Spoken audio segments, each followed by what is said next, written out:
What's going on, Eagles fans, and welcome to another episode of Eagles Latest right here on FanArch. I'm your host, Cory Nidoh. Well, it was a busy day yesterday in terms of updates regarding the Eagles' vacant offensive coordinator positions. A lot of names trickling in and out, and I'm going to get you caught up with everything that broke yesterday in case you missed it. Again, no new offensive coordinator as of right now has been hired for the Philadelphia Eagles, but there are some names that are no longer in contention and some other new names that are now coming in as potential candidates who have interviewed or will interview with the team. First, we'll start with a guy that I think got a lot of momentum over the last couple of weeks, a lot of excitement over the last few days in the Chicago Bears offensive coordinator, Declan Doyle. He has withdrawn his name from consideration for the OC job, and it looks like he is going to stay put in Chicago and work alongside Ben Johnson and Caleb Williams after they made a solid run into the playoffs this season. Now, there's a lot to be made about these coordinators and candidates withdrawing their name. It doesn't mean that they are not interested in the job, okay? It means that they realize they probably aren't getting the job, so they're going to take their name out of the running so they can pursue other opportunities, and also it allows other teams to know that they are not in the running for a particular job, and maybe they can go out and interview said candidate. So a lot has been made that nobody's interested in this Eagles offensive coordinating position. All these candidates are withdrawing. It's a different meaning in terms of how it works across the league, where when they withdraw, it doesn't mean lack of interest. It means most likely they're not going to get the job. They know they're not going to get the job, and they're just moving forward. So Declan Doyle withdraws his name, as just Charlie Weiss Jr. He is staying with LSU. The Eagles were linked to the young offensive-minded coach who is heading down to Baton Rouge to join Lane Kiffin on the Tiger staff. Weiss Jr. is the only active college coach as of now that has been reportedly tied with this offensive coordinator search. Now, the Eagles did add a new name to the list, two of them to be exact. NFL insider Ian Rappaport reported yesterday that the Philadelphia Eagles interviewed Dolphins offensive coordinator Frank Smith. Smith spent the last 4 seasons as the OC for the Miami Dolphins, but like Declan Doyle of Chicago, Smith has not called plays at the NFL level. It was Mike McDaniel running the show offensively down in Miami. He officially is now the OC for the Los Angeles Chargers. With that said, Smith does have a pretty long resume in terms of coaching. He's been an NFL coach since 2010. He started out as offensive line coach with the Saints until 2014, then joined the Bears staff as a tight ends coach, and then latched on with the Raiders from 2018 to 2020, and then he was the O-line coach with the Chargers. Now, something to note with Smith is his primary background is running game and offensive line. The problem is Jeff Stoutland has that on lockdown for the Philadelphia Eagles. So not exactly sure how that would mesh. Not saying that they couldn't work together, obviously, but the Eagles do have one of the best in Jeff Stoutland overseeing that expertise. So Smith might not be the best fit for the Philadelphia Eagles, but nonetheless, the Eagles did talk to him. Also, they added Gerard Johnson to interview for the vacancy. Diana Rossini of The Athletic reported this one yesterday, that the Eagles are set to interview Johnson, who is currently the Houston Texans quarterback coach. Johnson has been involved with the interview process for offensive coordinators in the past. The Eagles actually interviewed him after the 2023 season prior to hiring Kellen Moore for the 2024 campaign. And interestingly enough, Johnson was part of the Eagles back in 2011. He was signed as an undrafted free agent. He was a quarterback, spent a couple weeks with the team before he was let go. So that is kind of your quick snapshot of the updated version of what is going on regarding the offensive coordinating vacancy for the Philadelphia Eagles. Again, it's just been a revolving door with names in and out. And I think what fans need to realize is that the Eagles aren't dragging their feet. I know last year it was a quick hire. They got Kellen Moore within 4 days, but they can't afford to miss on this hire, right? I mean, you're looking at Kevin Patullo, who was promoted just over his head, didn't really work out, obviously.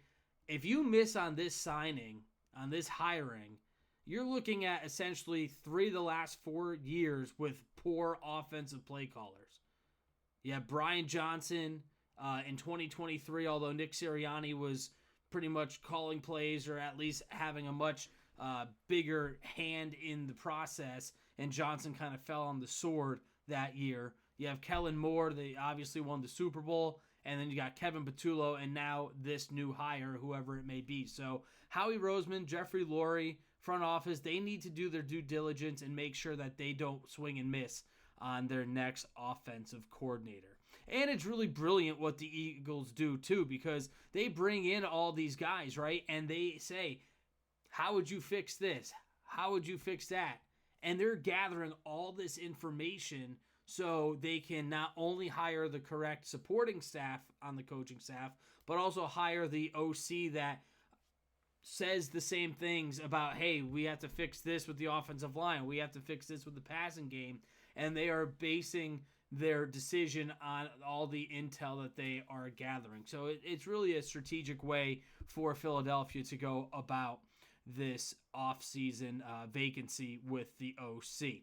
Speaking of being strategic, I mentioned in yesterday's episode, we'll kind of go through some of the key free agents that the Eagles will have to decide what they want to do with. Play a little stay or leave type of game here. We'll start with the defensive side of the football because we know there's a lot of money tied in on the offensive side, but the defensive guys, yeah, they're going to be getting paid soon, like DeJean and Quinyon Mitchell, Moro Ojomo, Jalix Hunt. So that pendulum is going to start shifting towards the defensive side of the football. Now, one of the biggest free agents on defense for the Eagles is Nakobe Dean. I personally do not think he will stay with the Eagles, and I don't think it's going to be by his choice by any means.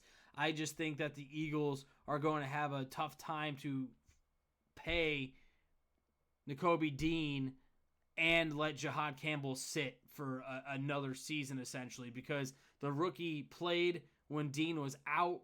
Once Nakobe Dean came back, Jihad Campbell took a back seat because that's how good Nakobe Dean was.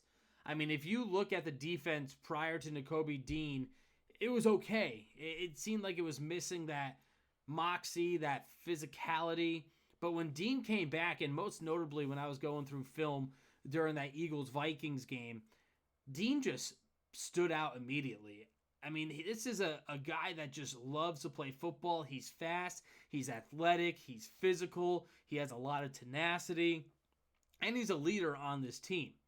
And he was one of the best defensive players for the Philadelphia Eagles, which makes it really hard to let Dean walk. But you have Campbell waiting in the wings. He was your first-round pick. He also showed that he could be a stud as well. And at the end of the day, it's a business, and it makes it really tough to make some of these decisions. So the emergence of Campbell, I think, makes this a little bit more cloudy because a year ago, this is probably a no-brainer decision. You're bringing Nakobe Dean back, right? But now that you have Campbell, it allows you to be a little bit more flexible with who you can maybe sign with the money that you would use for Nakobe Dean. Now, one of the other biggest factors I think that a lot of people might not realize is Nakobe Dean is a keystone to that defense, especially all those Georgia Bulldogs in that locker room. I mean, they look to him for advice. They look to him on how to carry themselves as a pro. And when I'm down there in the locker room, he's one of the main defensive players that always has a scrum around him because us media members, the reporters, the TV anchors, everybody, they want to hear what Nakobe Dean has to say because he's that instrumental to this football team. So it's definitely going to be tough to see Nakobe Dean leave. If you're an Eagles fan, it's going to be tough for the Eagles to let him leave.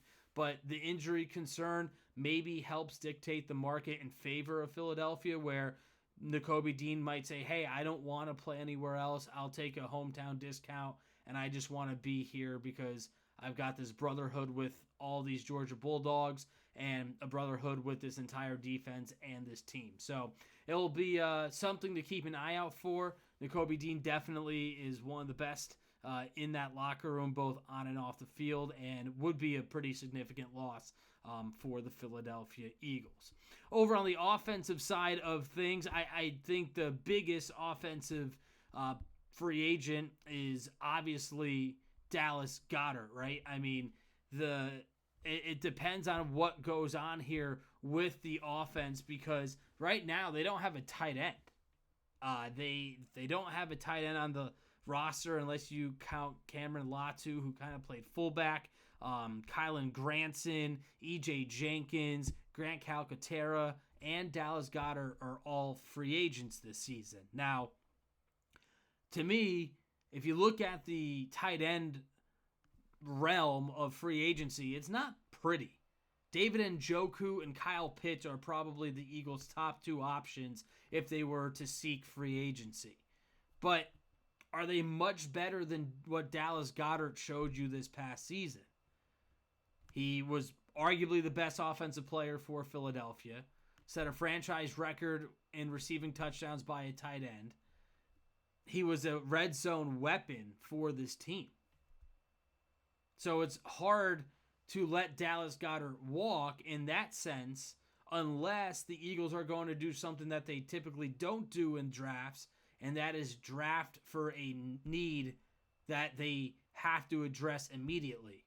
Normally, the way they've been drafting over the last few years is they are looking 2-3 years down the road at these players and saying, yeah, this guy can slot in here once so-and-so leaves. This guy could possibly be this person's replacement.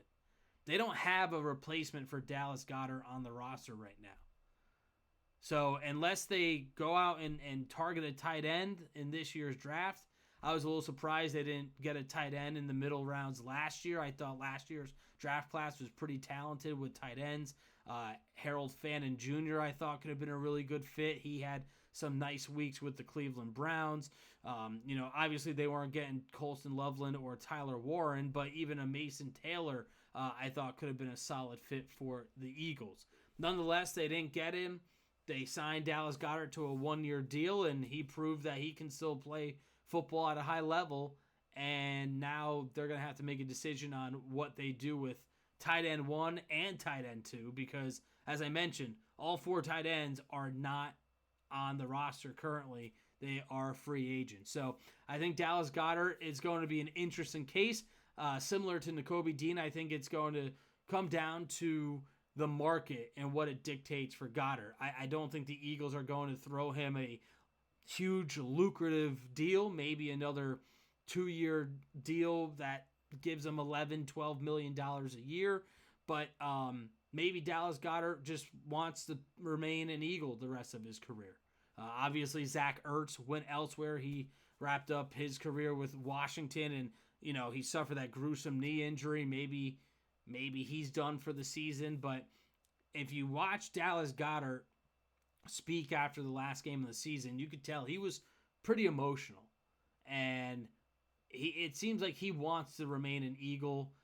It was a great job by the Eagles to draft him, but he's coming off a career year. The explosiveness isn't there for Goedert. He also struggled blocking in the running game a bit. So I get why the Eagles might want to reset a little bit at the position and go with somebody in free agency or attack somewhere in the draft. Or maybe they trade for somebody. Who knows? Howie Roseman is always creative in that regard. But Dallas Goedert is definitely the biggest offensive piece to keep an eye out for when it comes to free agency here for the Philadelphia Eagles.